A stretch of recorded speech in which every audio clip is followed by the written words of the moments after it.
Bonjour, l'équipe Ibou est heureuse de vous proposer une présentation du groupe Gemalto. Gemalto est le leader mondial de la sécurité numérique et un acteur clé du marché des cartes SIM. Le groupe résulte de la fusion d'un groupe néerlandais Axalto et d'un groupe français GM+ International en 2006. Les deux entreprises sont des spécialistes de la fabrication de cartes à puce et la fusion a pour but de capitaliser sur les synergies des deux groupes pour créer le leader mondial de la sécurité numérique. Le groupe fait une entrée fracassante le 24 décembre 2012 au CAC 40 après une année spectaculaire où sa valeur augmente de 80%. Cependant, très vite, la performance de la société va retomber. En 2014, le groupe perd même 15% de sa valeur. En 2015, Gemalto a la plus petite capitalisation boursière du CAC 40. Et les investisseurs craignent la menace lancée par Apple et Samsung de créer des cartes SIM embarquées, suite à quoi Gemalto est remplacé par Peugeot le 23 mars 2015. La capitalisation du groupe atteint 5,13 milliards d'euros en moyenne sur 2016. L'acquisition de SafeNet est une acquisition importante réalisée par le groupe qui lui permet de devenir la référence en matière de sécurité des données, des logiciels et des transactions en ligne. Gemalto bénéficie de l'expertise de SafeNet en tant que leader de la monétisation des logiciels pour développer ses nouvelles activités. Gemalto divise ses services en deux activités, une première nommée logiciel embarqué et produits et une seconde activité nommée plateforme logiciel et services. Logiciel embarqué et produit consiste au développement de logiciels qui vont être configurés et intégrés sur différents supports, comme des cartes de paiement, des cartes SIM, etc. En 2016, cette activité représente 67% du chiffre d'affaires du groupe.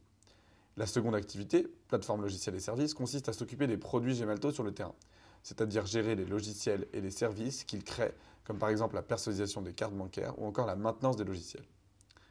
Le groupe exerce chacune de ces deux activités sur 6 marchés différents qui appartiennent à deux pôles. Le premier, paiement et identité, représente 62% du chiffre d'affaires et regroupe 4 marchés qui sont le marché services bancaires et paiement, qui regroupe les services de carte bancaire, paiement sans contact et mobile banking. Le marché gouvernement, qui propose des services de conception et déploiement de documents sécurisés et de solutions d'identité numérique.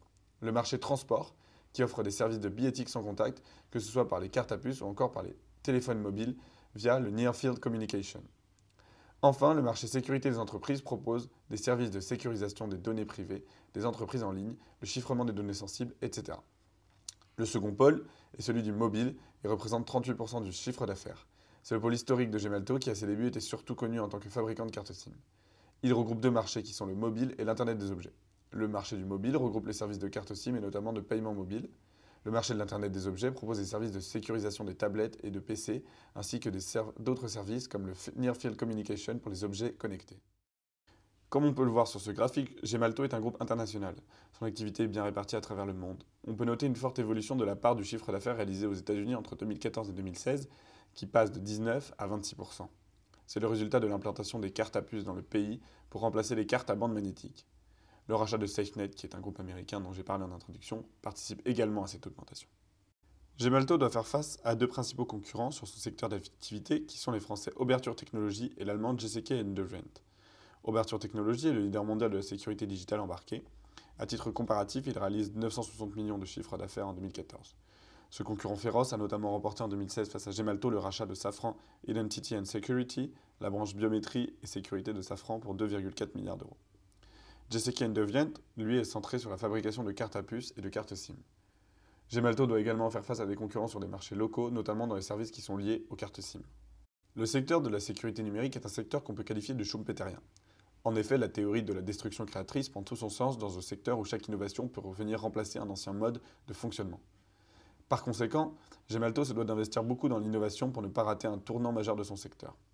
L'un des risques de Gemalto dans le futur pourrait être le développement de services de sécurité numérique chez les géants tels que Apple et Google. À l'heure actuelle, ce n'est pas une menace. Apple passe par Gemalto ou ses concurrents pour tout ce qui est de la sécurité de ses produits. Pour terminer sur le secteur, je relèverai une qualité dont fait preuve Gemalto depuis presque 10 ans maintenant, qui est l'adaptation. Le groupe a toujours su pour l'instant adapter son activité aux nouvelles innovations et aux nouveaux marchés qui se sont présentés. En témoigne ce graphique qui montre l'évolution des marchés de Gemalto. Vous ne retrouverez qu'une couleur commune à ces deux camemberts, le vert du marché du mobile, qui en 6 ans est passé de 57% du chiffre d'affaires à 27%, tout en sachant qu'il a augmenté en valeur. La particularité de Gemalto est donc son adaptation constante aux évolutions des marchés grâce à la culture de l'innovation qui est prônée dans le groupe. Pour vous donner un exemple concret de cette faculté, je vais revenir aux rumeurs lancées par Apple et Samsung de créer une carte SIM embarquée, l'eSIM. C'est-à-dire une carte SIM que vous ne retirez plus jamais de votre mobile même si vous désirez changer d'opérateur. Le changement d'opérateur se ferait donc numériquement, sans toucher à la carte SIM. Cette annonce est d'abord apparue comme une menace pour Gemalto en raison du poids de ses activités liées aux cartes SIM. Cependant, Gemalto a développé des logiciels et des services qui permettent aux opérateurs de déposer à distance les paramètres de personnalisation des SIM. En d'autres termes, des services qui permettent de changer d'opérateur sans toucher à la SIM.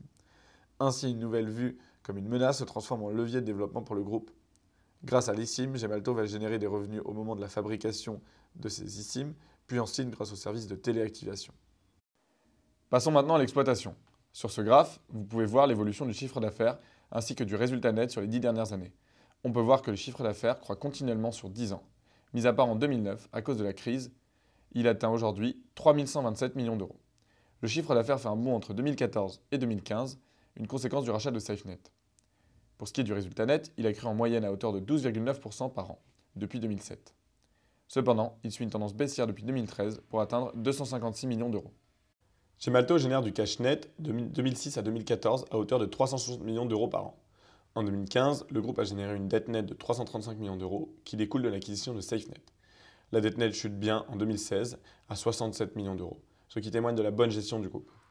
Le taux de rentabilité des capitaux propres moyens depuis 10 ans est de 10%. Cependant, depuis 2013, il suit une tendance baissière liée à la chute du résultat net.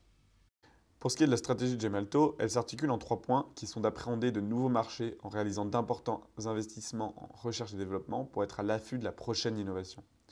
Sur ces nouveaux marchés, Gemalto va devoir se spécialiser pour renforcer sa position de leader et pour ce faire, le groupe peut compter sur sa croissance externe avisée.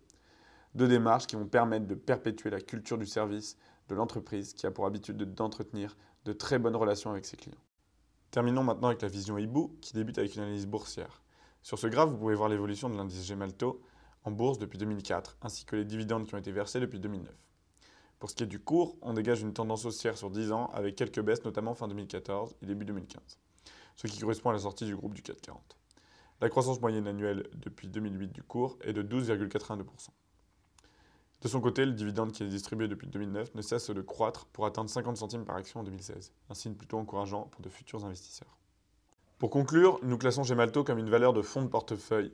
Sa résilience est de 78%, un risque Ibou évalué à 37% et la fiabilité de notre analyse est de 3 sur 4.